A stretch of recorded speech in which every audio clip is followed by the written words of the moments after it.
시청자 여러분 안녕하십니까? BOA 모닝뉴스 시작합니다. 신종 코로나 바이러스 감염증 방역 장기화로 북한의 주요 생필품 물가의 변동성이 커지고 있다고 한국 정부가 밝혔습니다. 실제로 북한 내 식량 가격은 지난달 급등세를 보였다가 일부 안정되는 등 큰 변동폭을 보이고 있고 중국과의 접경 지역은 여전히 고공행진을 이어가고 있는 것으로 파악됐습니다. 첫 소식 조상진 기자가 보도합니다. 한국 정부는 북한 경제와 민생이 신종 코로나 바이러스 감염증 방역 조치의 장기화로 악영향을 받고 있으며 여러 경제 지표의 변동성도 커졌다고 평가했습니다. 이종주 한국통일부 대변인은 5일 정례브리핑에서 김정은 북한 국무위원장이 지난달 당 전원회의에서 인민들의 식량 형편이 긴장해지고 있다고 공개적으로 밝힌 것과 이후 민생 안정 정책을 강도 높게 추진하는 상황은 신종 코로나 바이러스 방역 장기화로 북한 경제와 민생이 영향을 받고 있는 것으로 평가하고 있다고 밝혔습니다. 북한 전문 매체 데일리 NK 등에 따르면 중국과의 접경 도시인 해산의 경우 지난달 16일 1kg에 6,300원까지 올랐던 쌀값이 같은 달 27일 7,000원으로 더 치솟았고 지난달 쌀값이 7,000원 선으로 크게 올랐던 평양이나 평성 지역은 4,000원에서 3,000원대로 하락하는 등 가격 변동폭이 불안정한 것으로 나타났습니다. 탈북민 출신으로 북한 농업 전문가인 조충희 굿파머스 연구소장은 북한의 식량 부족이 만성적인 문제인데다 중국과의 무역 봉쇄까지 겹친 상황에서 임기응변식 대처를 하고 있다며 한계가 분명하다고 분석했습니다. 출근 못하는 원인이 이제 배급을 주지 못해서 식량이 없어서 밥을 먹지 못해서 못하고 있다고 하거든요. 그래서 이제 전체적으로 다 그렇지는 않지만 황해북도 성림에 있는 황해제철윤학교소인 경우에 출근율이 50%도 보장되지 못해서 해방 이후에 이제 이렇게까지 출근율이 떨어졌던 건 처음이라고 지금 이야기를 하고 있거든요. 한국 정부 산하 국책연구기관인 통일연구원의 조한범 선임연구위원은 김정은 북한 국무위원장이 그동안 식량 가격을 조절하기 위해 군의 전략 비축미를 풀어 대응하고는 했다며 이번에도 같은 조치를 취했을 가능성이 있지만 효과는 미지수라고 분석했습니다. 지난번 전원회의에서 특별명령서라는 게 2호 창고 식량 공급이라는 설이 거의 정설로 굳어지고 있고요. 그렇기 때문에 그 2호 창고의 식량이 풀리면서 이제 소식 자체가 시장에 심리적 안정을 주거든요. 그렇기 때문에 안정되는 경향을 좀 보이고 있는데, 근데 이제 문제는 2호 창고의 여력도 충분하지 않기 때문에 이게 얼마나 갈지는 아직 미지수고요. 북중 관계 전문가인 한국 외교부 산하 국립외교원 이상숙 교수는 미국과의 전략 갈등이 격화되는 가운데 북한과의 관계 강화에 적극적인 중국이 오는 11일 북중 우호조약 60주년을 즈음해 대북 지원에 나설 것으로 전망했습니다. 민간 연구기관인 아산정책연구원 고명현 박사는 북한에서 올해도 국경 봉쇄 영향으로 비료 공급 등이 제대로 이루어지지 않아 수확량에 큰 차질이 예상된다며 지난해와 같은 수준으로까지 떨어질 경우 북한 내 심각한 인도적 위기가 현실화될 것으로 내다봤습니다. BOA 뉴스 조상진입니다. 미국 본토를 위협하는 대륙간 탄도미사일 ICBM을 요격할 수 있는 미국 해군의 이지스함 탑재 미사일의 실전 배치 방안이 탄력을 받고 있다고 미국 의회 조사국이 밝혔습니다. 다만 적국의 ICBM 공격으로부터 미국 본토를 효과적으로 방어할 수 있을지는 추가 논의가 필요하다고 지적했습니다. 이조은 기자가 보도합니다. 미국 의회 조사국은 최근 갱신한 해군의 이지스함 탄도미사일 방어 프로그램 보고서를 통해 해상에서 대륙간 탄도미사일 ICBM을 요격할 수 있는 미사일의 실전 배치 방안이 탄력을 받고 있다고 밝혔습니다. 지난해 11월 하와이 시험장에서 북한의 ICBM을 가정한 발사체를 이지스함 탑재 요격 미사일 SM-3 블록 2A로 격추하는 시험이 성공하면서 이 요격 미사일의 실전 배치가 국방부 내에서 적극 검토되고 있다는 겁니다. 특히 지난달 21일 블룸버그 통신 보도에 따르면 캐슬린 힉스 국방부 부장관은 ICBM 요격 미사일 11기를 태평양 또는 유럽 지역에 있는 해군 함대에 배치할 수 있도록 연구 개발 단계에서 이전할 것을 지시했다고 전했습니다. 탄도미사일 방어 역량을 갖춘 미국 해군의 이지스함은 북한, 이란과 같은 적국의 탄도미사일 공격에 대한 영내 방어를 위해 서태평양 지역과 페르시아만 유럽 해상 일대에서 운용되고 있습니다.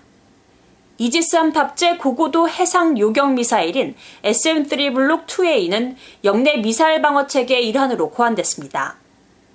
하지만 적국들의 장거리 미사일 역량이 증대되면서 SM-3 블록 2A는 미 본토 방어를 위한 기존의 지상 기반 요격 미사일의 다층 방어 역량을 제공할 수 있는 방안으로 2017년부터 미국 정부와 의회에서 추진되었습니다. 의회 조사국은 그러나 ICBM 공격에 대한 미국 본토 방어와 관련해 이지스함 탑재 탄도미사일 방어 프로그램의 역할과 실효성은 여전히 쟁점으로 남아있다고 지적했습니다. 특히 SM-3 블록 2A의 미국 본토 다층 방어 체계 포함은 상당한 비용과 성과 면에서 불확실성이 따를 것이라고 지적한 지난 4월 미국 회계감사원의 보고서를 언급했습니다. 회계감사원에 따르면 지난해 11월 SM-3 블록 2A의 ICBM 격추 시험은 성공에 매우 유리한 조건에서 이뤄졌다는 것입니다. 의회 조사국은 이번 보고서를 통해 하와이에 있는 이지스 어슈어 미사일 방어 실험 시설을 지상 기반 탄도미사일 방어 운용 시설로 전용하는 방안도 여전히 쟁점이라고 지적했습니다. 이지스 어슈어는 이지스함에 탑재된 요격 미사일과 고성능 레이더를 지상에 배치하는 육상 배치형 탄도미사일 방어 시스템입니다. 이런 가운데 미사일방어청은 최근 의회에 제출한 예산안을 통해 이지스함 탄도미사일 프로그램 조달과 연구 개발을 위해 16억 4,790만 달러의 예산 지원을 요청했습니다. 이 가운데 SM-3 블록 2A는 2억 9,530만 달러를 차지합니다. 의회 조사국은 이 같은 내용을 전하면서 이지스함 탄도미사일 방어 예산 승인과 관련해 의회는 영내 동맹국의 기여도를 비교해야 한다고 지적했습니다. BA 뉴스 이존입니다. 북한 잠수함 발사 탄도미사일 SLBM 위협에 맞선 한국군의 SLBM 탑재 잠수함 개발이 막바지 단계에 이른 것으로 전해지고 있습니다. 한국 내 전문가들은 SLBM 위협은 SLBM으로 억제하는 것이 기본이며 북한보다 뛰어난 한국 탄도미사일의 정밀 타격 능력을 통해 대북 억지력을 발휘할 수 있을 것으로 분석했습니다. 서울에서 김시영 기자의 보도입니다. 2018년 진수식 뒤 각종 성능 시험을 거쳐 이르면 이달 중에 한국 해군에 인도될 예정인 3,000톤급 잠수함 도산 안창호함입니다. 지난해 말 잠수함 발사 탄도미사일 SLBM 지상 발사 시험에 성공한 이 도산 안창호함의 수중 발사 시험 관련 보도가 한국에서 잇따라 나왔습니다. 특히 한국연합뉴스는 4일 한국군 소식통을 인용해 도산 안창호함은 주요 평가를 마치고 SLBM 발사대 평가 등만 남았다고 전했고 YTN, TV조선, 동아일보 등은 한국군이 사거리 500km 탄도미사일 현무-2B를 바탕으로 개발해온 SLBM에 대한 수중 바지선 시험 발사를 최근 마쳤다고 보도했습니다. 유사시 북한군의 1차 공격 위험에서 벗어나 해저로 은밀히 기동한 뒤 북한 핵심 시설에 대한 신속하고 정확한 공격이 가능해지는 겁니다. 한국 내 군사안보 전문가들은 한국이 북한의 SLBM 위협에 대응하는 역량을 갖춘다는 면에서 SLBM 탑재 잠수함 보유는 큰 의미가 있다고 밝혔습니다. 한국이 미국의 해구산 정책에 따라 핵 보유를 하지는 않지만 핵무기에 준하는 위력의 탄두 등으로 대북 억지 효과를 거둘 수 있다는 겁니다. 북한이 SLBM을 탑재한 잠수함을 보유한다면 우리가 그걸 억제하고 우리가 응징보복하기 위해서는 상응한 역량을 가져야 되거든요. 적어도 핵무기에 상응하는 그런 위력을 가진 탄두를 우리도 개발하고 있는 것으로 알고 있어요. 그렇기 때문에 그 비대칭을 대칭으로 가기 위한 그런 노력도 계속 하고 있고 한국이 콜드런칭, 즉 SLBM 수중 사출 발사에 성공한다면 한국 탄도미사일의 정확도 등이 북한보다 우수해 유사시 전략적 가치는 한국의 SLBM이 북한보다 월등할 것이라는 분석이 나옵니다.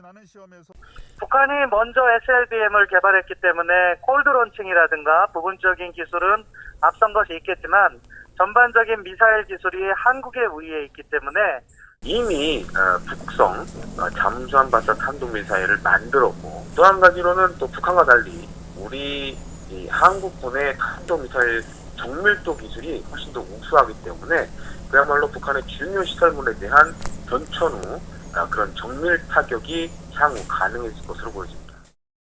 북한은 지난 1월 노동당 8차 대회에서 핵추진 잠수함 건조와 핵 탑재 SLBM 개발을 공식화하고 열병식에서는 기존보다 탄두가 커진 북극성 5형 추정 SLBM을 공개하기도 했습니다.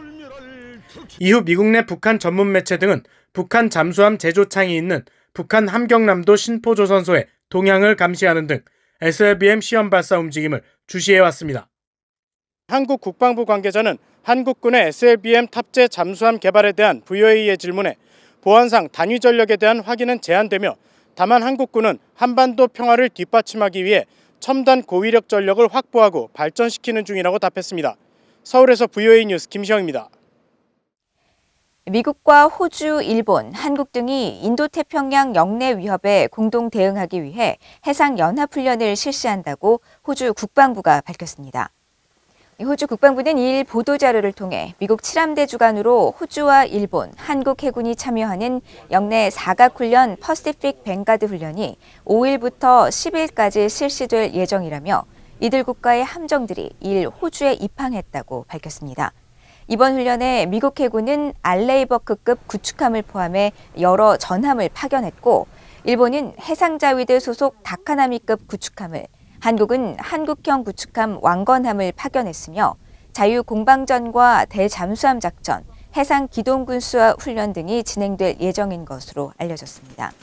호주 국방부는 점점 복잡해지는 인도태평양 지역의 전략적 환경에서 동맹과 파트너를 보호하고 적국의 위협에 대응하기 위한 연합훈련을 실시할 것이며 신종 코로나 바이러스 대유행을 감안해 각국 병력 간 접촉 없이 해상 교신을 통해 사각훈련을 진행할 것이라고 강조했습니다.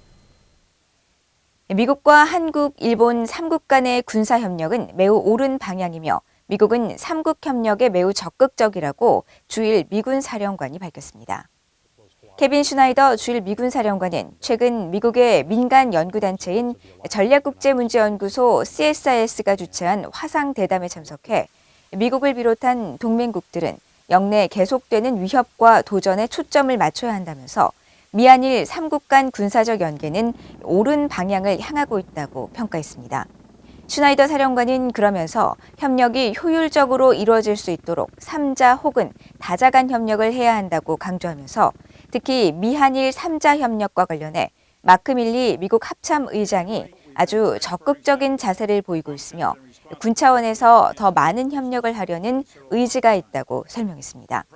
또 미국과 일본, 호주, 인도가 참여하는 4자 안보협의체 쿼드와 관련해서는 내년의 훈련과 또 고위급의 교류 기회가 더 많아질 것으로 전망하고 미국 국방부가 진행 중인 전 세계 병력 태세 검토에 대해서는 인도태평양 사령부가 영내 병력 태세 변화와 조정을 위해 세부 사항을 면밀히 검토하고 있다고 밝혔습니다. 북한이 신종 코로나 바이러스 백신을 공급해달라고 국제 백신 배분 프로젝트 코백스에 요청하고도 관련 행정 처리를 지연하고 구호 요원들의 방북을 거부하고 있는 것으로 알려졌습니다. 북한과 세계 백신 면역연합 가비 간 신종 코로나 바이러스 백신 지원 협상에 정통한 소식통은 4일 VOA에 코백스에 백신 지원을 요청한 북한이 필요한 7개의 행정 절차 중 2개만 완료해 협상이 지연되고 있다면서 북한이 신속히 서류 작업을 하고 규정을 따랐다면 지금쯤 백신이 한창 전달 중일 것이라고 지적했습니다.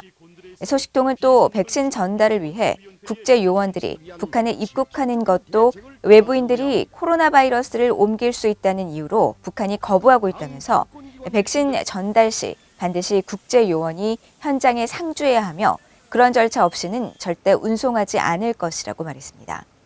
이와 관련해 세계 백신 면역연합 가비는 이날 VOA에 보낸 성명에서 북한과의 관련 협의와 작업이 계속 진행 중이라면서 잠정적인 전달 날짜가 가까워지면 일정에 대한 정보를 공유할 수 있을 것이라고 답했습니다. 이상으로 VOA 모닝 뉴스를 모두 마칩니다. 시청해주신 여러분 고맙습니다.